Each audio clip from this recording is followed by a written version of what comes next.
Hello! In this video, we'll be painting an assortment of different flower and bush variations to create this page that you're seeing now. This was originally inspired by the garden in the beginning of Kiki's delivery service, although there are a couple of differences both in style and the actual flowers and such. It's quite beginner friendly and will break everything down individually, so you can definitely paint along even if you're new to painting or new to using gouache. I'm painting in a slightly grey sketchbook with 220 GSM, but this will also work on thinner paper, at least down to about 160 and even lower if you're just a bit careful with the amount of water that you use. My main colors for the greenery parts will be my sap green, Prussian blue and primary yellow, and for the flowers we're using a variety of different colors. First I'm going to explain the process of painting the bushes. For most of these I'm following the exact same steps for the base of the bush, and then the variations will happen in color and leaf shape. So we're gonna start at the top and use a flat or angular brush. First I've mixed a darker color of sap green and some Prussian blue and just a tiny bit of black, which I'm gonna use to define the bottom part of the bush by sort of just tapping my brush down across the page while slightly tilting it back and forth to create some variation. And then I'm going in with just sap green in the same way on top of it. Preferably the dark paint should still be wet here so that some mixing will happen on its own. Sometimes I also go in and just run a wet brush along the top of the dark paint before adding the sap green. And then I switch to a medium small round brush and begin to put in some leaf shapes. I can do the ones at the edges while the paint is still wet, but for the ones inside of the bush we have to wait for our first layer to dry. You'll see me use this brush quite often for leaves. It's a brush I got as part of an unbranded cheap brush set a good while ago, and by now it's been abused quite a lot, so the tip isn't very fine anymore. And it's very soft, and it's my favorite brush for painting regular leaves on bushes and trees. And as you've just seen, I go in and define some clusters of leaves with the sap green. Of course mostly in the dark area where they'll be most visible. Since I'm using the same color as I put on top, they will blend in quite nicely so that you won't get the full shape of all the leaves, making it look a bit more like a cohesive bush rather than a background with leaves just painted on top. I'm making a few clusters of leaves, defining some bigger collections and some smaller ones where there are only just a couple of leaves grouped together, trying to vary the size and shapes of these groupings. I then mix in a good amount of yellow and a tiny bit of white to create a highlight color and go back to add highlighted leaves in the same way, but this time focusing on keeping them only on top of various leaf clusters of sap green. There are of course things you can do to enhance this bush even further, but I'm going to keep this very beginner friendly and not have it be too overwhelming if you're just starting out, since there are already quite a lot of flowers coming on this page. So as a great start to the video, I somehow lost the footage of how the flowers on this one were painted, but we're basically painting the exact same flower later on, so I'll be explaining the process then and you won't have missed anything. Just pretend that this first part was only focusing on how to develop the bushes.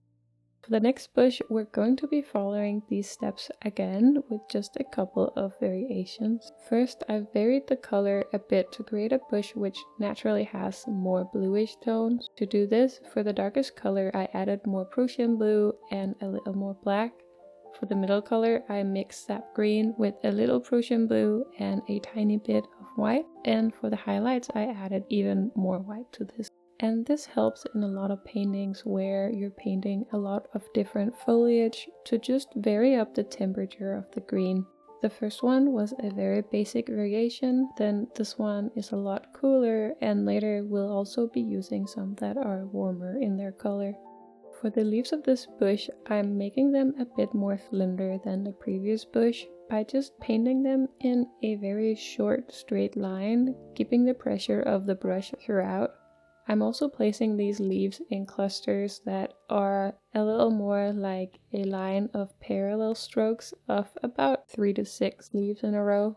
I'm then just gonna start adding in the flowers, and we're being inspired by small flower clusters like those on a hydrangea bush. I'm mixing my Prussian blue with a tiny bit of white to enhance the opacity, and then using this as my base color. And we're then going to define our different flower cluster placements. You can be quite free in your shapes here. I'm using a round brush and just painting roundish shapes. With this color, I'm focusing on their placement on the top half of the bush, and I'm trying to vary up their size a bit as I go and their distance between each other. If you have a hard time figuring out where to place your flowers so that it will look natural, a beginner tip I often give is to put them down in threes. And with these threes, you'll place them in a triangle, but one where two of them are a lot closer together and then the third one is further out. If you go around and place them down in threes, vary up how close the two closer ones are each time, vary up how far the last one is, and also vary up all of their flower sizes. You'll have a pretty good base for a very natural looking placement of your flowers.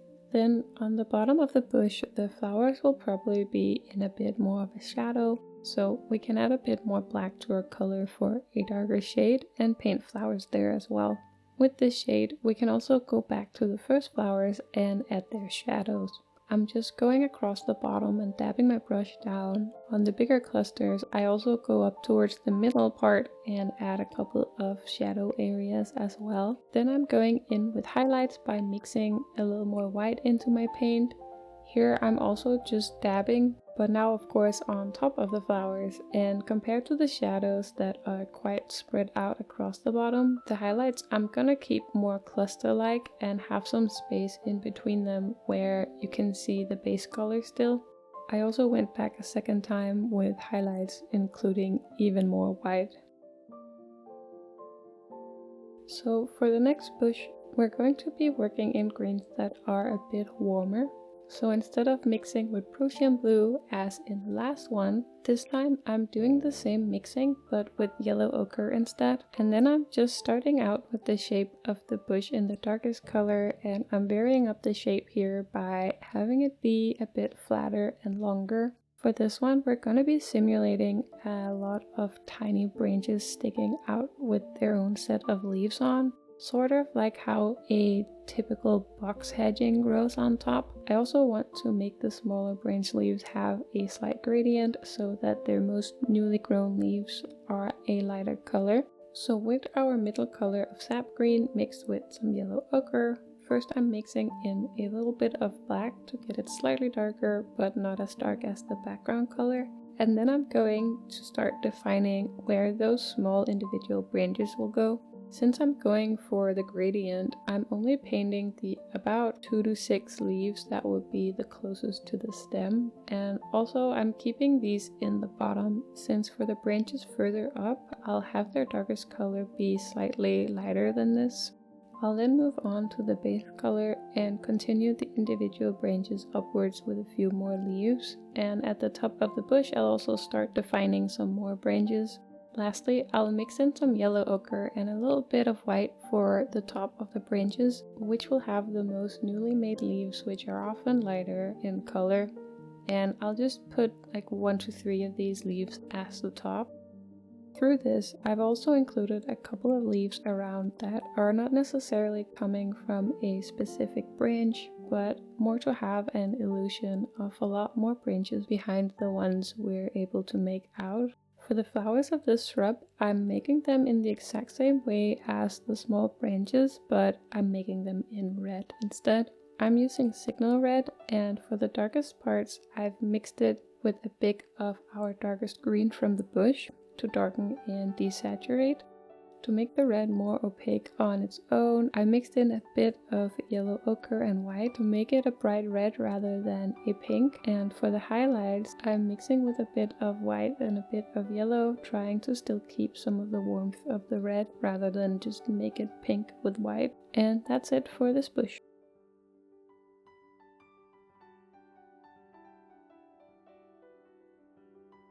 So the next flower is inspired by Foxglove, and for the greens here we're going to be using our cooler tones. We're going to start with our base color and begin by defining leaves. For this one, we're defining the leaves more individually than what we've done for the other ones. And this is really a place where it's easy to get impatient, but try to take your time here. It's a lot easier later if you've thought your leaves out properly at this step, and try to focus on varying the leaves in different sizes and directions. They shouldn't all just be going outwards from the middle. Have just a couple that sort of goes against the pattern. Also keep in mind that we will refine these later, so you don't need to completely fill in everything here. So this is the beginning, and we can go back and add some more leaves later. And now we can just define quickly where the flowers are gonna go by painting in their stems. I'm gonna have some sticking up in a couple of different directions and also some behind the leaves as well. So it doesn't really look that interesting yet, but now we're gonna go in with some shadow. I've grabbed a small round brush and I've mixed in a bit of black for a darker color. First, we can go and add some shadow to all of the leaves where they're growing from and meeting up in the center. And for more shadows, basically it's good to think about defining the leaves at least every place where they overlap, so that we'll be able to see what is in front and what is in the back. And that's just what I'm doing now. I'm going in all the places where I think something is going in front of each other, and adding some at the tips as well, where they're bending so far down that the light will stop hitting them. And then I'm gonna come in with some highlights by adding some white. Here we're gonna focus mostly on the top curve of the leaf. This is where the light will mostly be reflecting off, and while doing that we can also still focus on that separation of leaves showing which is in front. And here we don't want to blend the paint in too well. I think this type of leaves where they sort of tend to have these grains, or what you call those, it shouldn't be as fluid or smooth as it might be tempting to make it. It's nice that they have these smaller strokes visible, and it really helps for a bit of extra texture. Then we're going to be thinking about a couple of extra leaves here, and usually now I'll also add the leaves that are in the front and curves kind of towards our view. Sometimes when doing this I go to the lighter colors very quickly to remind myself what my thought process was here. I don't know with you, but I very often actually forget my thoughts after putting paint down. So I'll have like all the ideas in the beginning and then I'll forget what my thoughts were. So when I come back later, I'm like, what was I supposed to do here? Which kind of makes it a little annoying. So sometimes just add a little guidelines very quickly before you forget. Alright, so you can keep going here, but I'm trying to make this a bit shorter and not do too much. I'm just refining what I wanted to do with the flower stems, some in front of leaves and some behind. We're now going to be making the flowers for these, and I'm going to mix some white with red.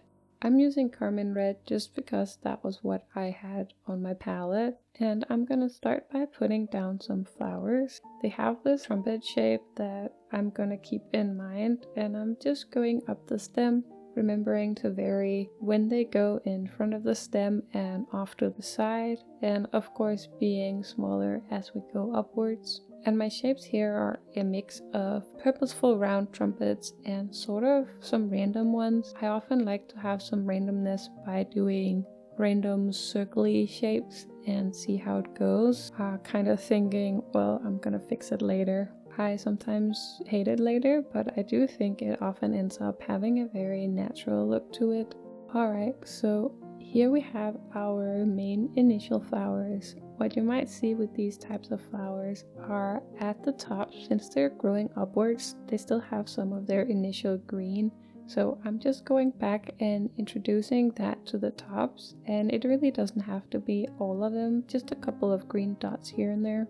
Next, I'm defining where we can actually see the middle of these flowers, which is their most red point. So I'm going back to my red. I've mixed in a tiny bit of the green to desaturate it a bit, and I'm just going to define where this middle point is. And of course the ones that are sideways, the red will be a bit further out to the side. I'm then switching to my detailing brush and going back with the initial light pink color and drawing some small lines to break up the harsh edge from the dark color. I'm then gonna go back to my dark color again. I'll have it really thin, and on the flowers that are sideways, I'll just paint a bit where they are touching the stem and define a bit in the top as well. And we're coming back with an almost white, and we're gonna define the sort of opening of the trumpet. This will be the best sort of visual aid for what is happening here, and we're basically just making a line at the opening of the trumpet. It doesn't have to be a completely straight curve. If there's a bit of sway in it, it only makes it look more realistic. And I'm going back over it a couple of times because I often make my white a bit more thin and then build it up slowly. But of course you can have it thicker so that you don't have to come back quite as much. It really just depends on the style that you want. I think I often prefer it the other way. I'm just not very good at doing it. And then lastly, for the flowers, I'm going in with the brighter red again. I just mixed in a tiny bit of black to make it even darker, and then I'll define the absolute middle of some of these flowers where they're completely open to the viewer. And then the final thing for leaves is to go in with highlight. I'm just mixing a bit of extra white into the lightest green from before, and I go back to where we have the top curve of the leaves. And then lastly, I'm going back to the darkest leaf color to give the flowers a tiny shadow on the stem. It looks almost like nothing, but I really feel it gives a lot to the look, and of course with thicker stems it would show off a bit more. So now I'm taking my original dark that I have from the first bush, that is just sap green, Prussian blue and a bit of black, and I'm making a sort of double bush again with my flat brush. The waterline you see me put on top is just to help the two greens mix a bit better, and then to break up the edges I turn my flat brush to the side for a slightly pointier tip and make some random leaf shapes. Then I'm also just mixing a bit back and forth to encourage an interesting blend of colors and make sure that we have a good space for the darker layer. And again, this is why I like to use the flat brush, because you get a lot of randomness from just sort of touching them down with a slightly different angle. And I'm also just making sure that I don't have any leftover spaces as well. Then we're switching to the middle color that's just been mixed with a little bit of blue and dotting it on the one side of the bush for a sort of shadow side with a little more interest. If you want to enhance your bushes from what we're doing in this video, this is one of the ways to do it, but maybe a bit more purposeful than what I'm doing here. Let me know if you'd like a tutorial focused more specifically on different ways to develop bushes. This one we're gonna make very bushy, and I'm using again my favorite abused round brush and going back with our lighter color. We'll be defining the clumps of leaves we're gonna have on here and just go in and add some different clusters.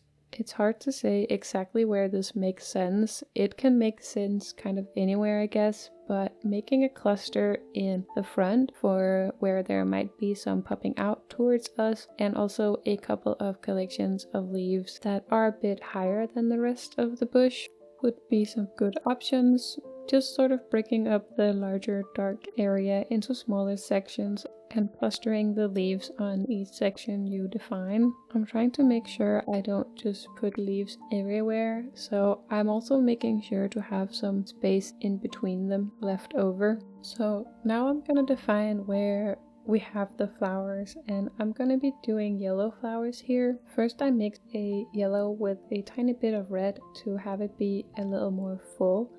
And also because my yellow and a lot of other gouache yellows aren't completely covering, so mixing it with a bit of white and red will be helpful for the opacity as well. I also have a little bit of green in mind to desaturate it and blend it more with the bush. This is just gonna be the back layer, so I'm not really worrying about them not looking perfect or completely covering yet. I'm just using them as a guide for later on. So now I'm gonna define these flowers. I like to sometimes do the highlights before shadows because I feel that I'm further somehow, because it makes it pop more. And for this one, I'm gonna again have the bigger ones sort of resembling hydrangea. These are actually kind of doing it the same way as the leaves, just a bit smaller and closer together. And here I've just mixed in some more white for opacity, and then I'm just going in on the top, leaving a bit of space in between my dots as well. So it's not just one completely highlighted area, it's sort of broken up a bit. We're gonna mix in a bit more red, and then this time a little bit of some of the darker green from the bush. Here we're going for a little more realism in the shadows. If you want it more colorful, then just don't use the darker green. And then I'm just defining here underneath where the shadow should be. Also remember a couple more in the middle, since if you have these clusters of flowers, you'll see some shadows in the middle as well. Here I'm also using the trick to cover up some of the more transparent areas of our underlying paint and get that randomness. I'm then coming back to my leaf color to make a couple of leaves that are sort of covering the front of the flowers, where I can sort of see that I had a leaf before, or the flowers look just a bit too separated from the bush. Lastly, I'm just going back with a couple of very purposeful complete highlights and shadows. Highlights that are almost pure white and shadows where I've mixed in a bit more black. I'm also including a couple of highlighted leaves. Before moving on, I mixed in just a bit more yellow in the leaf color and enhanced a couple of leaves on the bush. For this one, I'm gonna go back with my regular sap green, and we're gonna be making some sort of tall flowers springing from the grass. First, I put down the stems that the flowers will be growing from. For the flowers, I'm gonna start by mixing white with a bit of blue. And this time I'm using my primary cyan to vary the blue a bit from what has been mixed with the greens. I'm mixing 3 variations of the blue, the lighter being mixed with white and the darker being mixed with Prussian blue. I'm not sure what type of flower this is, but we'll basically just go over the stems and dot in the flowers. I'm gonna create a gradient for these so that they will be lighter in the top where the new buds would be, and then shifting to darker flowers in the bottom where they'll have had time to develop a deeper color. I'm just gonna do little dots, and the further up I am, the more I'm gonna put of the lightest color, and then just slowly moving downwards and using darker colors. I ended up using 5 shades in total, just by mixing the 3 shades I already had together a bit to create colors in between for a smoother gradient. And when switching between the colors, I have some dots overlapping so that it's not a harsh separation when we switch between shades. Then here I actually changed my mind about how I wanted the grassy area underneath to look, wanting it to be a bit fuller than originally, so I just went in and used my usual technique for painting grass. If you want a more detailed explanation of this, I have a video specifically on how I paint grass. So for now, I'll just speed up the process so this video won't keep going on forever, and once I've finished the grass, we're moving on to the next flower bush. And these flower practices can also be a really nice way to use up any leftover paint on your palette, since the exact color doesn't really matter as much.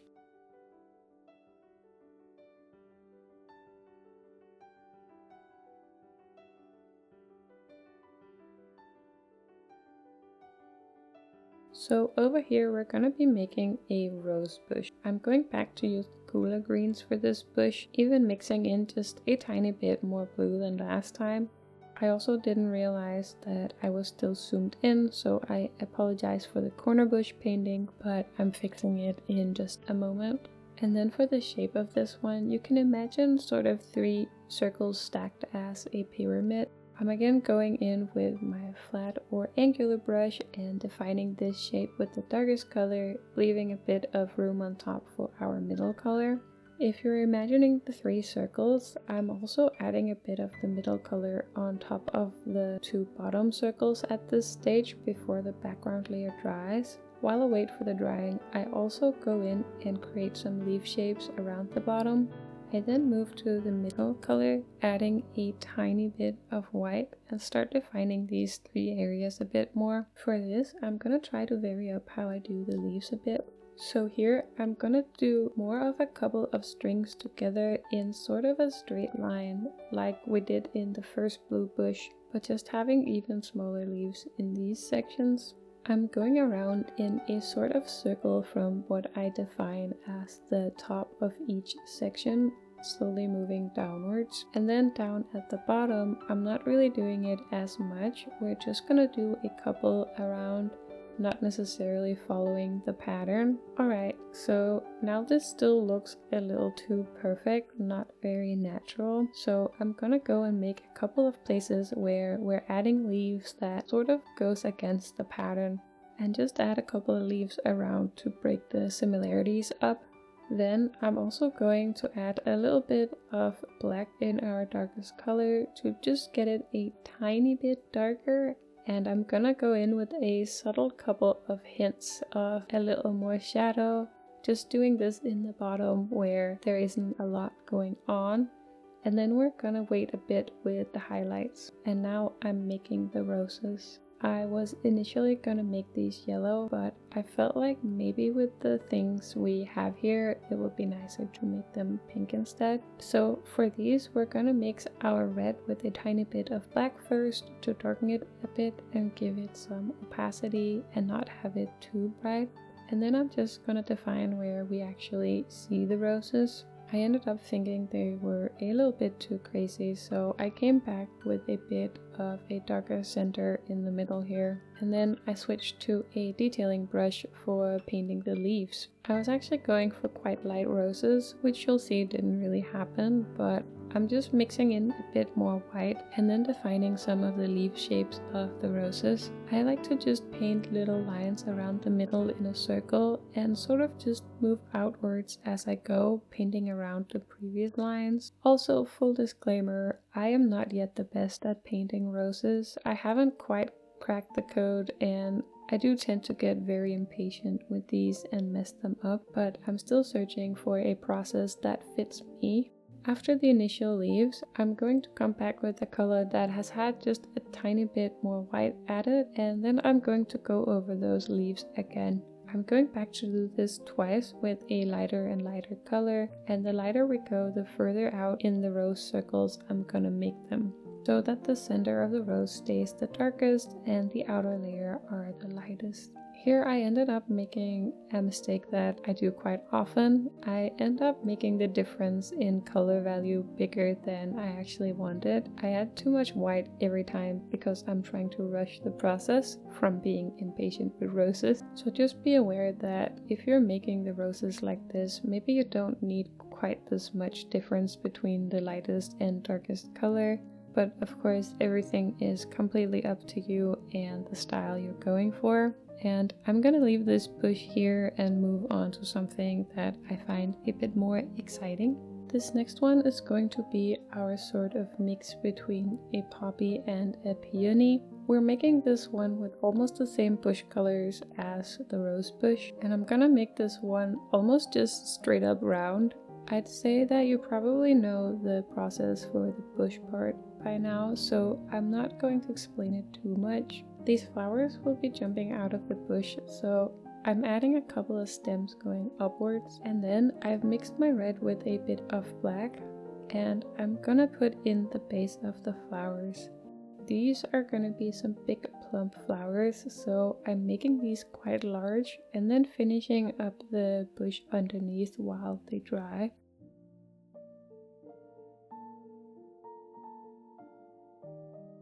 For these, I'm gonna have a really dark center, so I'll mix in even more black for a really nice deep red color. I'm putting them not in the exact middle of what we see, but a bit further up. And this is because if you're looking at a flower from the side, the petals towards you will be covering up the exact middle. And I'm making these in a sort of elliptical shape by making really small flicks up and down beside each other to not have a straight edge on the top of them. I'm doing the same thing at the bottom of the flowers, making some strokes upwards from their bottom to create the shadow the flower is casting on itself. Then for highlighting the petals, I've mixed my red with a bit of neutral gray to have them be a bit more muted than if I just used white.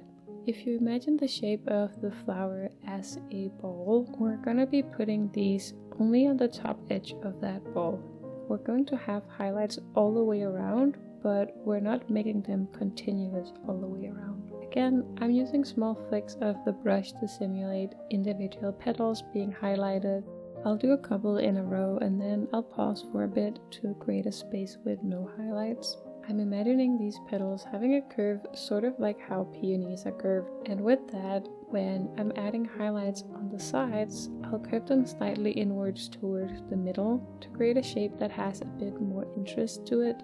Lastly, I'm going back with a red that has gotten even more black than the last to just put in a couple of absolute shadows in the biggest or most open flowers. I'm just making a few dots in the bottom of the previous shadow. And that will be it for these flowers. And lastly, I'm just making sure to add some flower shadows on the stems.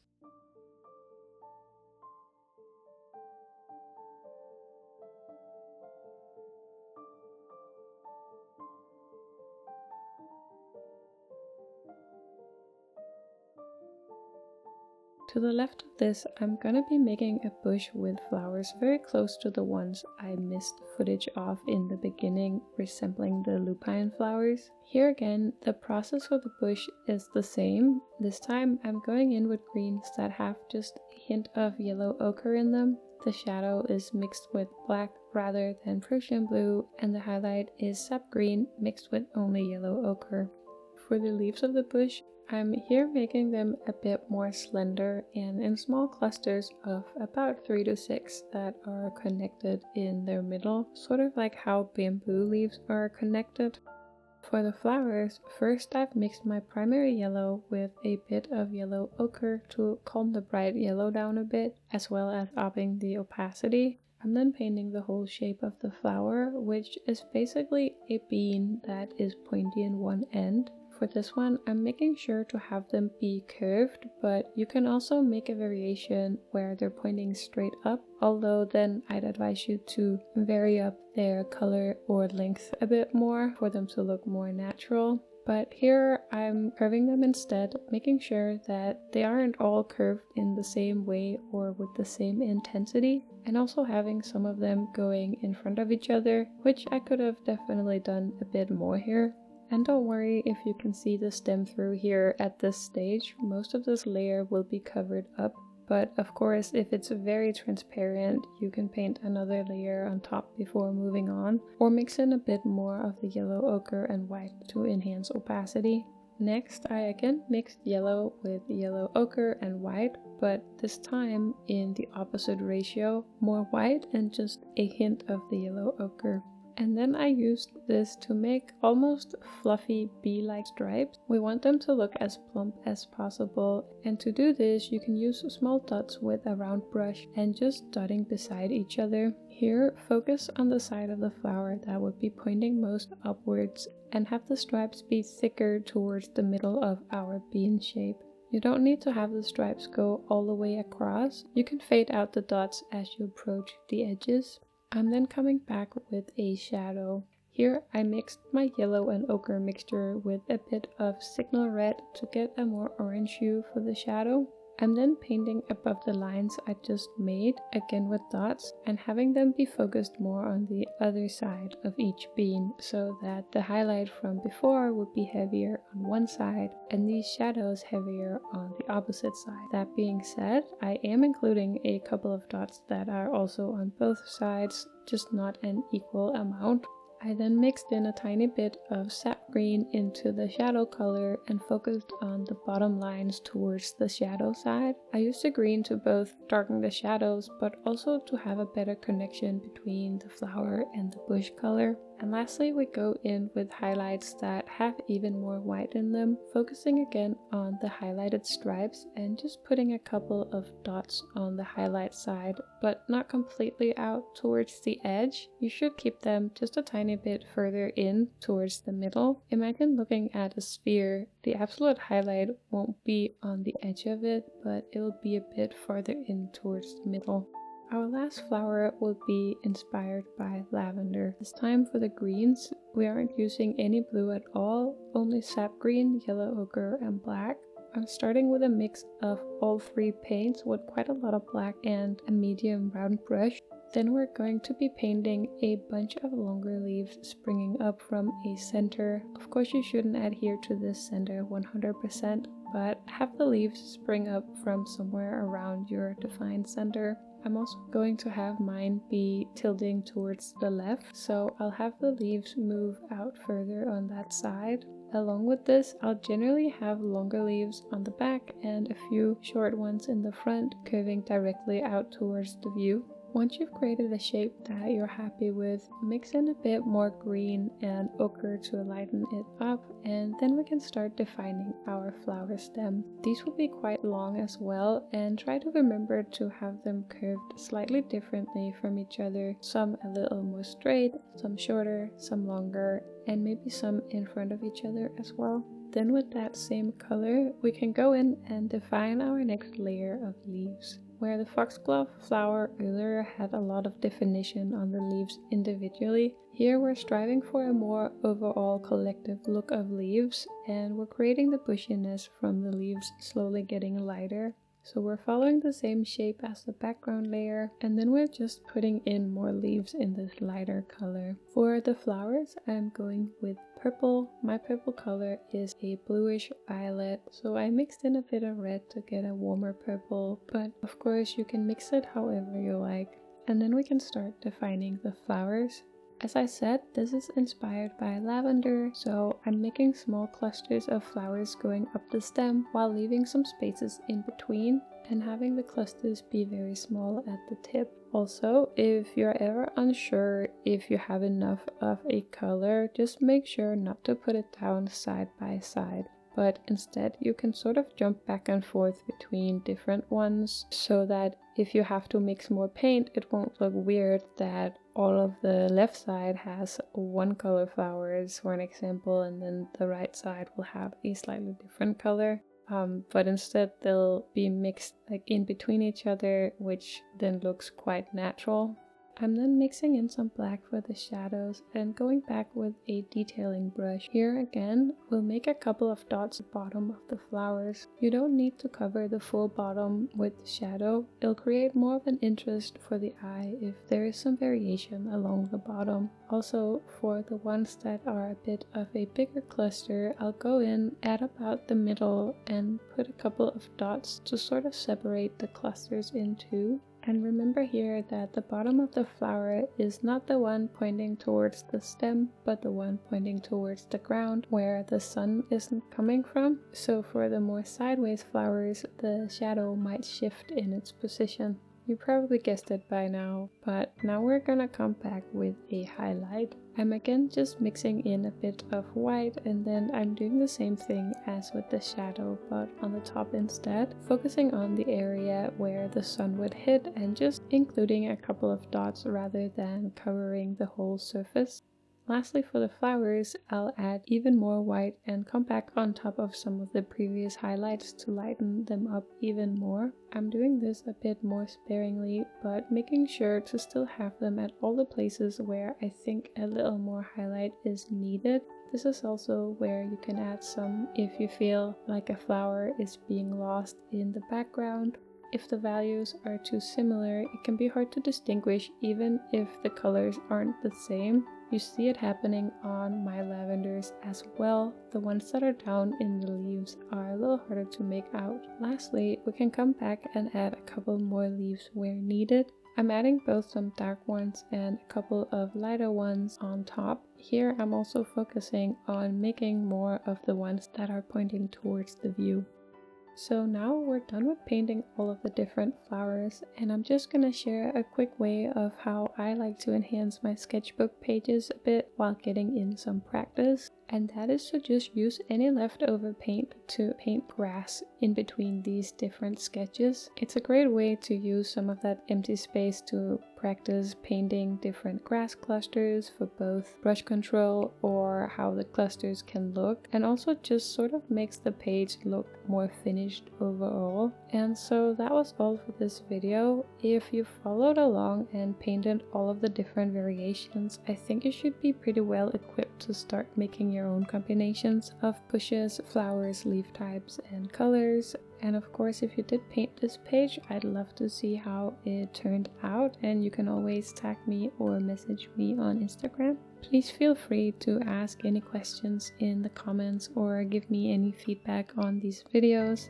I'm still very new to this, so anything constructive is very much appreciated. And then I hope to see you next time.